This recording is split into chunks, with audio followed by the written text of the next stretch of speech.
Hi friends, இன்னைக்கு நம்ம பார்க்குற வீடியோ என்ன அப்படின்னு சொல்லி பார்த்தீங்கன்னா, ஆசைப்பட்ட நேசிச்ச உறவு, அன்பான உறவு ரொம்ப விலகி போறது மாதிரி உங்களுக்கு தோணுச்சுன்னா இந்த 3 தந்திர செயல்களை மட்டும் நீங்க செய்யுங்க. இது உங்க வாழ்க்கைக்கு பயனுள்ளதா இருக்கும் அப்படின்னு சொல்லி நினைக்கிறேன். அதனால லாஸ்ட் வேற ஸ்கிப் பண்ணாம பாருங்க. இப்ப நம்ம வீடியோக்குள்ள போகலாமா? பாருங்க, இந்த உலகத்திலே அவங்கதான் நமக்கு முக்கியம், அவங்க இல்லாம நம்ம வாழ முடியாது அப்படின்னு சொல்லி ரொம்ப அன்பை கொட்டி வச்சிருப்போம், பாசத்தை கொட்டி கொட்டி கொடுத்திருப்போம், ரொம்ப நம்பிக்கை வச்சிருப்போம். ஆனா அந்த உறவே நம்மள ஏமாத்துது அப்படின்னு சொல்லி தெரிய வரும்போது மனசு எவ்வளவு வலிக்கும். அந்த வேதனையை சொல்லி புரிய வைக்க முடியாதுங்க. அதை அனுபவப்படும் போது அந்த வலி நம்ம மனசுக்குள்ள ரணமா கொள்ளும். என்னடா வாழ்க்கை அப்படின்னு சொல்லி இனி வாழவே வேண்டாம் அப்படிங்கிற ஒரு முடிவுக்கு வர நம்மளை அறியாமையே அந்த மனம் சொல்லும். அதையும் மீறி நம்ம எவ்வளவுதான் இவங்க கிட்ட அன்பு வச்சிருந்தோம், ஆனா ஏன் இவங்க நம்ம அன்பை புரிஞ்சுக்கல அப்படின்னு சொல்லி எல்லாம் எண்ணங்கள் பல விதமா ஓடும். இப்படி நீங்க ஆசைப்பட்ட உறவு உங்ககிட்ட இருந்து பேசாம விலகி போய் உங்களை ஏமாற்றுற மாதிரி உங்களுக்கு தோணுச்சுன்னா இந்த 3 தந்திரமான செயல்களை செய்யுங்க. கண்டிப்பா அந்த தந்திர செயல்களை செய்யும் போது அவங்க உங்களை விட்டு விலகி போகாம நம்ம பார்த்துக்கவும் முடியும். இன்னொன்னு, அவங்க விலகி போனாலும் நம்மளால நிம்மதியா வாழ முடியும். அது என்ன தந்திர செயல் அப்படின்னு சொல்லி பார்க்கலாமா?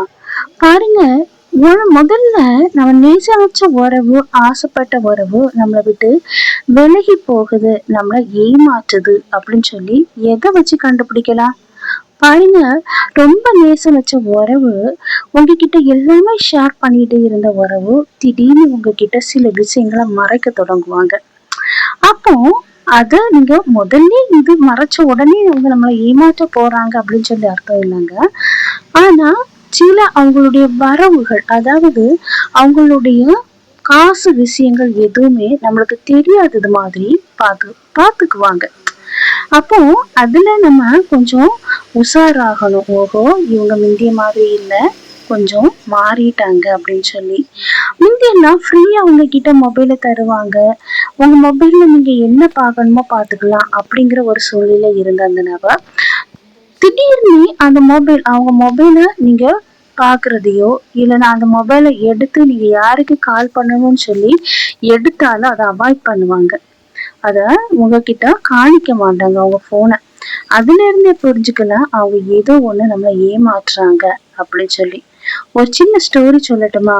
பாருங்க, ஒரு அழகான குடும்பத்துல மனைவியும் கணவனும் வாழ்ந்து வந்தாங்க. திடீர்னு அந்த கணவனுடைய நடத்தையில சின்ன சின்ன விஷயங்கள் தெரிய வருது. என்ன அப்படின்னா, அவங்க முந்தி இருந்தது மாதிரி அவங்க கணவனுடைய ஆக்டிவிட்டி இல்லை. அப்போ இந்த பெண்ணு கொஞ்சம் கொஞ்சமா அவளை கண்காணிக்க தொடங்குறாங்க. பாருங்க, இந்த மனைவி கிட்ட கணவன் தெரியாம சூதாட்டத்துக்கு அடிமையா இருக்கிறான். வீட்டுல இருக்கிற எல்லா நகைகளையும் எடுத்து சூதாட்டத்துக்கு யூஸ் பண்றதும், திருப்பி ஒவ்வொரு நகையா எடுக்க தொடங்குனதை கண்டுபிடிக்கிறான் இந்த மனைவி. உடனே காரணம் கேட்டு கத்துறா. ஆனாலும் அவன் அடங்கின மாதிரி இல்லை. சரி, இவன் யாருகிட்டதான் பேசுறான் அப்படின்னு சொல்லி கவனிக்கலாம் அப்படின்னு சொல்லி அமைதியா இருக்கிறா. மீதி இருக்கிற நகைகள், அவளுடைய சொத்துக்கள் எல்லாத்தையும் பத்திரமா இன்னொரு இடத்துல சேஃப்டியா வைக்க தொடங்குறா. அதுக்கு பிறகு கணவன் எதுவுமே இல்லை இந்த வீட்டை தவிர அப்படின்னு சொல்லி சொல்றா. அதையும் அந்த வீடையும் விற்கிற அளவுக்கு அந்த சூதாட்டத்துக்கு அடிமையான கணவன் தூங்கிறான். அப்போ இவ கண்டுபிடிக்கிறா. இதுல இருந்து என்ன தெரியுது? சூதாட்டத்துக்கு இவன் அடிமையானவன் அப்படிங்கறது இவளுக்கு ஷுவரா தெரிய வருது. இதுல இருந்து பல எவிடன்ஸாவா என்ன செய்யறா? திரட்டுறா, சாட்சிகளை திரட்டுறா. மக்கள் மத்தியில இவ அவன் சூதாட்டத்துக்கு அடிமையானவன் அப்படிங்கறத ப்ரூவ் பண்றா. தன்னுடைய பிள்ளைகளை தானே வளர்க்கறது மாதிரி முன் வர்றா தன்னம்பிக்கையோட. பாருங்க, ஒரு பெண் இப்படிதான் கணவனால ஏமாற்றப்படுது. முத கணவன் ஏமாற்றுறது உடனே ஏமாற்றுறது கிடையாதுங்க. உங்ககிட்ட அவங்க ஏமாத்துறது தெரியாம இருக்கணுங்கிறதுக்காக நல்ல அன்பா அக்கறையா பேசுவாங்க, பழகுவாங்க. இன்னொன்னு, அளவு கடந்த கண்மூடித்தனமான அன்பு வச்சிருக்க மாதிரி நடிப்பாங்க. அந்த நடிப்பெல்லாம் நம்பி உங்ககிட்ட இருக்கிற நீங்க சேமிச்சு வச்சிருக்க காசுகளையோ இல்ல உங்க நகைகளையோ நீங்க கொடுப்பீங்க அப்படிங்கிற ஒரே நோக்கத்துக்காக தான் இந்த நடிப்பு இருக்கும். அவங்க பேசுகிற அந்த வார்த்தைகளை கேட்டு கணவனாலும் சரி மனைவினாலும் சரி ஒருவருக்கு ஒருவர் பேசுகிற அந்த இன்பம் கலந்த ஒரு போலியான வார்த்தையை நம்பி உங்ககிட்ட இருக்கிற அத்தனை பொருட்களையும் நீங்க கொடுத்தீங்கன்னா இழப்பு உங்களுக்கு தாங்க. நிச்சயமா நீங்க அத புரிஞ்சுக்கிட்டு உங்களுக்கான அந்த நீங்க சேவ் பண்ணி வச்சிருக்கத தயவு செய்து போலியான அந்த வார்த்தையை நம்பி கொடுக்காதீங்க. ஏன்னா நீங்க நம்பிக்கை இழக்குறீங்க. ஏன்னா அவங்க முந்திய மாதிரி இல்லை, ஏமாற்றி உங்ககிட்ட இருக்கிற அத்தனை உடைமைகளையும் வாங்க அவங்க பிளான் பண்றாங்க. இதுல கொஞ்சம் அமைதியா இருந்து கொஞ்சம் தந்திரமா செயல்படுவது ரொம்ப ரொம்ப நல்லது. ரெண்டாவது பாருங்க, நீங்க அவங்க மீது இருக்கிற அந்த சந்தேகங்களை ப்ரூவ் பண்ணணும் அப்படின்னா சின்ன சின்ன ஆதாரங்களை திரட்ட தொடங்கணும். இப்போ எந்த ஒரு விஷயங்களும் ஆதாரம் இல்லாம யாரையும் நம்ப வைக்க முடியாது. அதனால உங்க தன்னம்பிக்கை இழக்காதீங்க. ரெண்டாவது இதாவது ஏமாற்றக்கூடிய ஆசைப்பட்ட உறவு உங்களை விட்டு பிரிஞ்சு போக போகுது அப்படின்னா முதல்ல உங்களை அடிமைப்படுத்த பார்ப்பாங்க. எதை பண்ணினாலும் உனக்கு இது எதுவுமே தெரியாது, நீ எதுவுமே செய்துக்கிற மாட்டா, எல்லாம் நீ என்னதான் டிபெண்ட் பண்ணி இருக்கிற அப்படின்னு சொல்லிட்டு உங்ககிட்ட பேசி ரொம்ப அன்பை காணிக்கிற மாதிரி காணிச்சுட்டு உங்களை இன்னொரு நபர்கிட்ட விட்டு கொடுத்து பேசுவாங்க. உங்களை பற்றி தவறான ஒரு கண்ணோட்டத்தை சித்தரிப்பாங்க அப்படின்னு சொல்லுவேன். உங்க குணநலங்கள் ஒன்னா இருக்கும், ஆனா அந்த குணநலங்கள் யாருமே நல்லது அப்படின்னு சொல்லி தெரியாதபடிக்கு உங்களை ஒரு கெட்டவங்க அப்படின்னு சொல்லி அவங்க யோசிக்கிறது மாதிரி அந்த சூழ்நிலைகளை சித்தரிச்சு அதுல ஒரு சந்தோஷப்படுவாங்க. உங்களை விட்டு கொடுத்து பேசுவாங்க, ஆனா உங்ககிட்ட ரொம்ப அன்பா இருக்கிற மாதிரி நடிப்பாங்க. இப்போ இப்படி இருக்கும் போதே அவங்க உங்களுக்கானவங்க இல்ல, உங்களை ஏமாத்துறாங்க அப்படின்னு சொல்லி அர்த்தம். கொஞ்சம் கவனமா இருங்க. அதே போல இன்னொரு உறவை தேடி சில நபர்கள் போவாங்க. அதாவது அவங்க வெளிப்படையா ஒரு நபர்கிட்டையும் யாருக்கும் தெரியாம இன்னொரு நபர்கிட்டையும் பேசிட்டு பழகிட்டு இருப்பாங்க.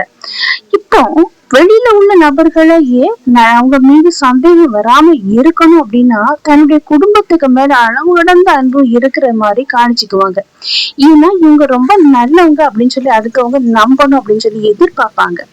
இப்படி ஒரு நபர் உங்க வாழ்க்கையில இருந்து உங்க ஆசைப்பட்ட உறவு உங்களை விட்டு விலகி போக போகுது அப்படின்னு சொல்லி உங்களுக்கு ஒரு சந்தேகம் வருது அப்படின்னா நிச்சயமா உங்க உடைமைகளை பாதுகாத்து கொள்ளுங்க. உங்க பிள்ளைகளுடைய வாழ்க்கையில எந்த ஒரு விருப்பமும் இல்லாம இருப்பாங்க. படிப்புக்குனாலும் சரி மற்ற காரியங்களுக்குனாலும் சரி எதையுமே அவங்க இன்வால்வ் ஆகி செய்ய மாட்டாங்க. உங்க பிள்ளைங்க வாழ்க்கை உங்க கையில, அந்த பிள்ளைங்களுக்காக நீங்க வாழணும். இப்படி நீங்க ஆசைப்பட்ட உறவு உங்களை ஏமாத்துது, உங்களை விட்டு விலகி போகுது அப்படின்னு சொல்லி தெரிஞ்சுன்னா நீங்க அவங்க கிட்ட அமைதியா இருந்துட்டு உங்க வாழ்க்கையில முழு கவனத்தை செலுத்திட்டு அவங்கள இக்னோர் பண்ண தொடங்குங்க, அலட்சியப்படுத்த தொடங்குங்க. அந்த வலி வேதனை அவங்களுக்கு புரிய வைங்க. ரெண்டாவது என்னன்னா, பிள்ளைகளுடைய வாழ்க்கைய நீங்க மேம்பாடு கொண்டு வரணும் அப்படின்னா அவங்களுக்காக நீங்க எதையும் செய்ய முடியும் அப்படிங்கிற ஒரு தன்னம்பிக்கை உங்களுக்கு வேணும். ஏன்னா இன்னைக்கு பாருங்க, குடும்பத்துல கணவனோ மனைவியோ ஏமாத்திட்டாங்கன்னா உடனே கண் கலங்கி போய் பிள்ளைங்க இருக்கிறத வர அவங்க பெருசா எடுக்காம தவறான ஒரு முடிவுக்கு வந்து எத்தனையோ குடும்பங்கள் தவறான முடிவுல சிக்கிக்கிட்டு அதுல இருந்து வெளியே வர முடியாம குடும்பமே அழிஞ்சு போகக்கூடிய ஒரு சூழ்நிலை இருக்கு. அதனால தவறு பண்ணினவங்களுக்காக கண்ணீர் வடிக்க தேவை கிடையாது. பிள்ளைகளுக்காக நம்ம வாழணும் அப்படிங்கிற ஒரு செல்ஃப் கான்பிடென்டோட நீங்க அந்த பிள்ளைங்களுக்காக வாழும்போது பிள்ளைங்க வாழ்க்கைய வளர்ச்சி அடைய நீங்க உங்களையே நீங்க தியாகம் பண்ணும்போது நிச்சயமா உங்க பிள்ளைங்க வாழ்க்கையும் நல்லா இருக்கும், நீங்களும் நல்லா இருப்பீங்க. ஓகே ஃப்ரெண்ட்ஸ், நீங்க இந்த வீடியோ உங்களுக்கு பயனுள்ளதா இருக்கும் அப்படின்னு சொல்லி நினைக்கிறேன். அதனால நான் உங்களை நெக்ஸ்ட் வீடியோல மீட் பண்றேன். அதுவரை பை, see you.